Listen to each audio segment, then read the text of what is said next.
Hello everyone, we are here to finish our story, James and the Giant Peach, and we are on chapter 37. It was really an amazing sight, and in 2 or 3 minutes, as soon as the people below realized that this now couldn't possibly be a bomb, they came pouring out of the shelters and the subways to gape at the marvel.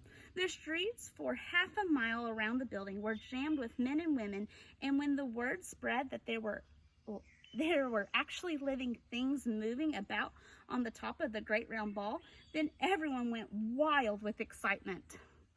"It's a flying saucer," they shouted. "They are from outer space. They are men from Mars. Or maybe they came from the moon."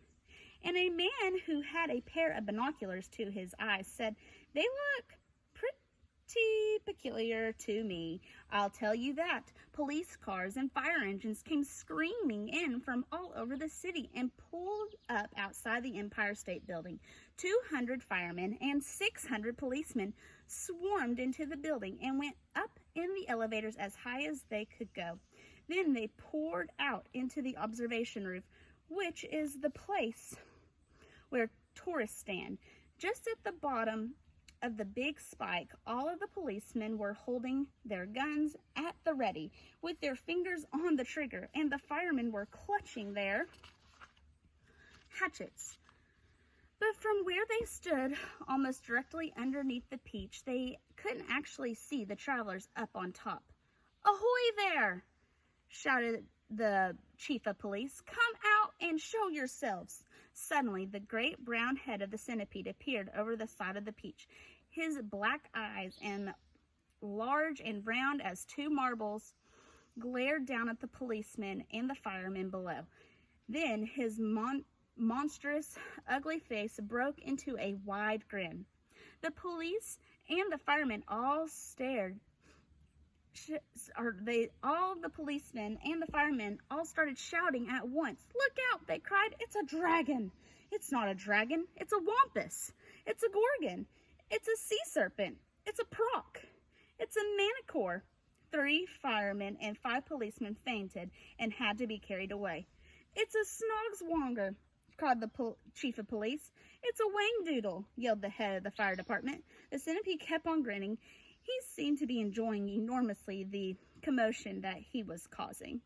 "Now see here," shouted the chief of police, cupping his hands to his mouth. "You listen to me.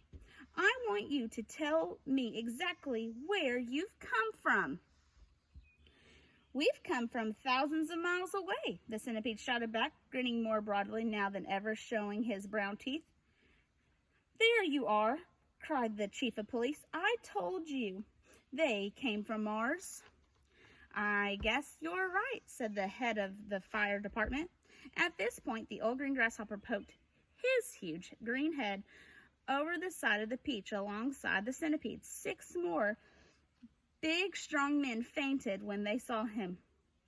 "That one's an oynik," screamed the head of the fire department. "I just know it's an oynik." "Or a cockatrice," yelled the chief of police. "Stand back, men. It may jump down on us at any moment." "What on earth are they talking about?" the old green grasshopper said to the centipede. "Search me," the centipede answered. But they seemed to be in an awful stew about something. Then Miss Spider's large, black, murderous-looking head, which to no stranger was probably the most terrifying of all, appeared next to the grasshoppers. "Snakes and ladders!" yelled the head of the fire department. "We are finished now. It's a giant scorpula." "It's worse than that," cried the chief of police. "It's a verminous kynid. Oh, look at the verminous, gruesome face." "Verminous, gruesome face. Is that the kind that eats fully grown men for breakfast?" The head of the fire department asked, going white as a sheet. "I'm afraid it is," the chief of police answered. "Oh, please, why doesn't someone help us to get down from here?" Miss Spider called out. "It's making me giddy." "This could be a trick," said the head of the fire department. "Don't anyone make a move until I say." They've probably got space guns, muttered the chief of police. But we've got to do something, the head of the fire department announced grimly. About 5 million people are standing down there on the streets watching us. Then why don't you put up a ladder? The chief of police asked him. I'll stand at the bottom and hold it steady for you while you go up and see what's happening. Thanks very much, snapped the head of the fire department. Soon there were no less than 7 large, fantastic faces peering down over the side of the peach. The centipedes, the old green grasshoppers, Miss Spiders, the earthworms, the ladybugs, the silkworms, and the glowworms.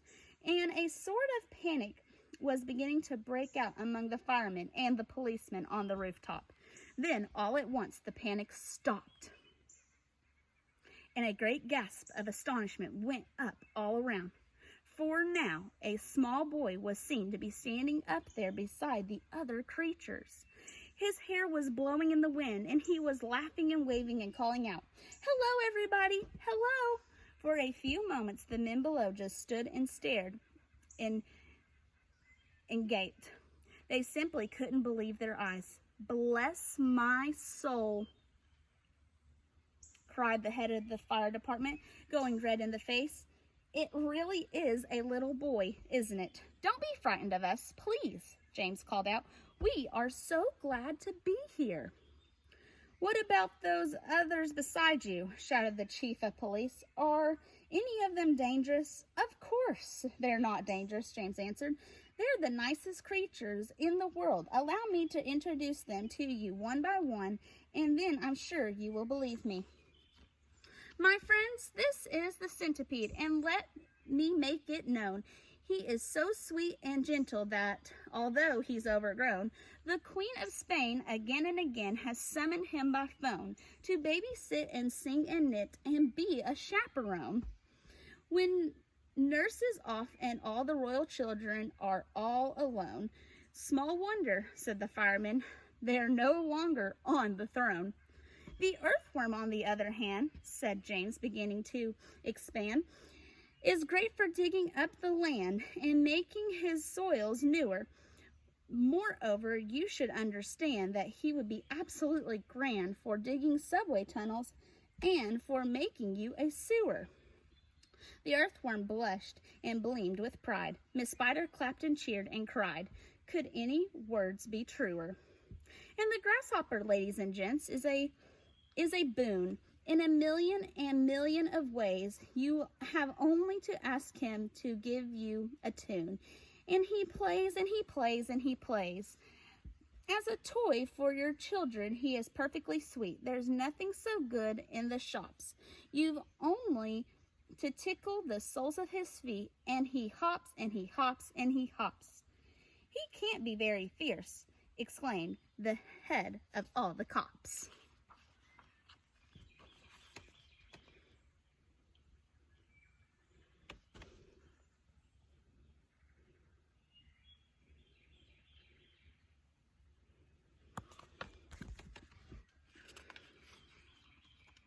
And now, without excuse, I'd like you to introduce this charming glowworm, lover of simplicity. She is easy to install on your ceiling or your wall, and although this smacks a bit of eccentricity, it really rather clever, for thereafter you will never have the slightest need to use electricity." At which no less than 52 policemen cried, "If this is true, that creature'll get some fabulous publicity." And here we have Miss Spider with a mile of thread inside her, who has the personality request me to say that she's never met Miss Muffet on her charming little truffet. If she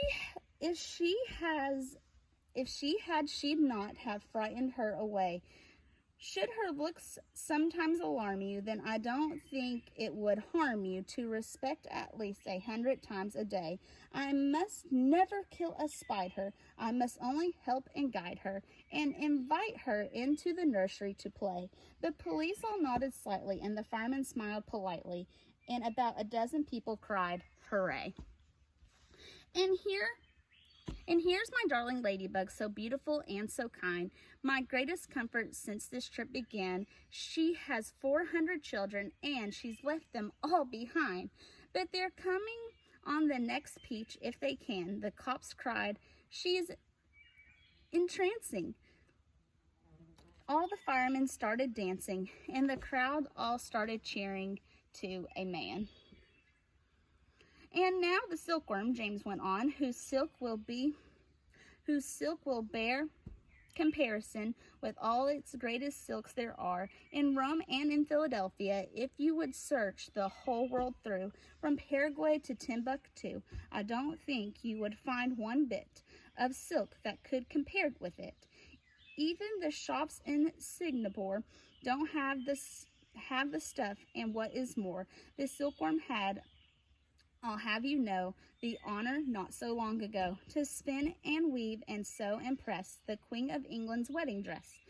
And she's already made and sent a waistcoat for your president. Well, good for her, the cops cried out. And all at once a mighty shout went up around the Empire State. Let's get them down at once. Why wait? Chapter 38. 5 minutes later, they were all safely down, and James was excitedly telling his stories to a group of flabbergasted officials. And suddenly, everyone who had come over on the Peach was a hero. They were all escorted to the steps of the city hall, where the mayor of New York made a speech of welcome. And while he was doing this, 100 steeplejacks, armed with ropes and ladders and pulleys, swarmed up to the top of the Empire State Building and lifted the giant peach off the spike and lowered it to the ground. Then the mayor shouted, "We must now have a ticker tape parade for our wonderful visitors." And so a procession was formed, and in the leader car, which was an enormous open limousine, sat James and all of his friends. Next came the giant peach itself. Men with cranes and hooks had quickly hoisted it into a very large truck, and there it now sat, looking just as huge and proud and brave as ever. There was, of course, a bit of a hole in the bottom of it where the spike of the Empire State Building had gone in, but who cared about that? Or indeed about the peach juice that was dripping out of it into the streets. Behind the peach, skidding about all over the place in the peach juice, came the mayor's limousine, and behind the mayor's limousine came about 20 other limousines carrying all the important people of the city. And the crowds went wild with excitement. They leaned out the windows of the skyscrapers, cheering and yelling and screaming and clapping and throwing out bits of white paper and ticker tape. And James and his friends stood up in their car and waved back to them as they went by. Then a rather curious thing happened.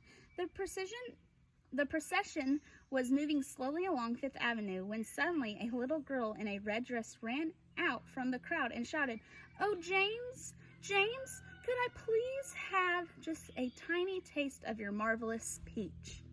"Help yourself," James shouted back. "Eat all you want. It won't keep forever anyway." No sooner had he said this than about 50 other children exploded out of the crowd and came running into the street. "Can we have some too?"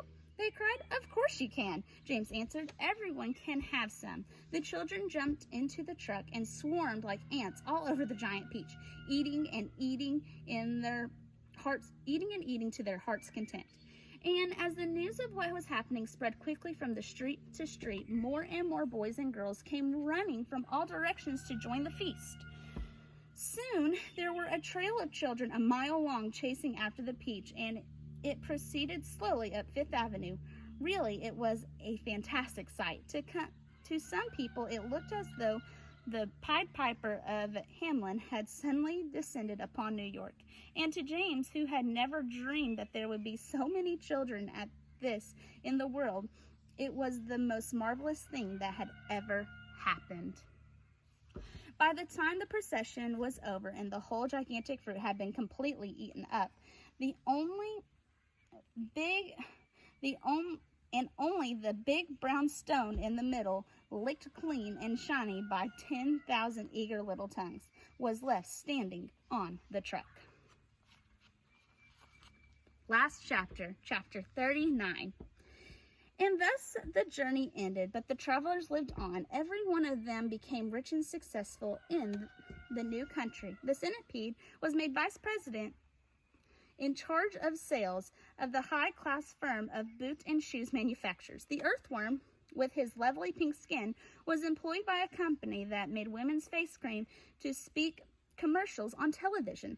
The silkworm and Miss Spider, after they had both been taught how to make nylon thread instead of silk, set up a factory together and made ropes for tightrope walkers. The glowworm became the light inside the torch on the Statue of Liberty, and thus saved a grateful city from having to pay a huge electricity bill every year. The Old Green Grasshopper became a member of the New York Symphony Orchestra, where his playing was greatly admired. The ladybug, who had been haunted all of her life by the fear that her house was on fire and her children had all gone, married the head of the fire department and lived happily ever after.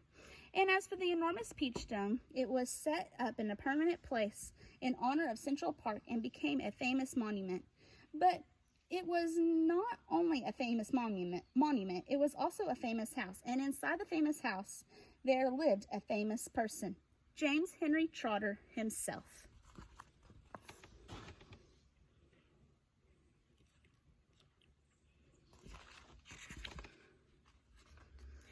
And all you have to do any day of the week was to go and knock upon the door, and the door would always be open to you, and you would always be asked to come inside and to see the famous room where James had first met his friends. And sometimes, if you were very lucky, you would find the Old Green Grasshopper in there as well, resting peacefully in a chair before the fire. Or perhaps it would be the ladybug who had dropped in for a cup of tea and a gossip. Or the centipede to show off his batch of particularly elegant boots that he had just acquired. Every day of the week, hundreds and hundreds of children from far and near came pouring into the city to see the marvelous peach stone in the park. And James Henry Trotter, who once, if you remember, had been the saddest, loneliest little boy that you could find, now had all the friends and playmates in the world. And because so many of them were always begging him to tell and tell again the story of his adventures on the peach, he thought it would be nice if one day he sat down and wrote a book. So he did. And that is what you have just finished reading. And that is the end of our story, James and the Giant Peach. I hope you enjoyed, and thanks for listening.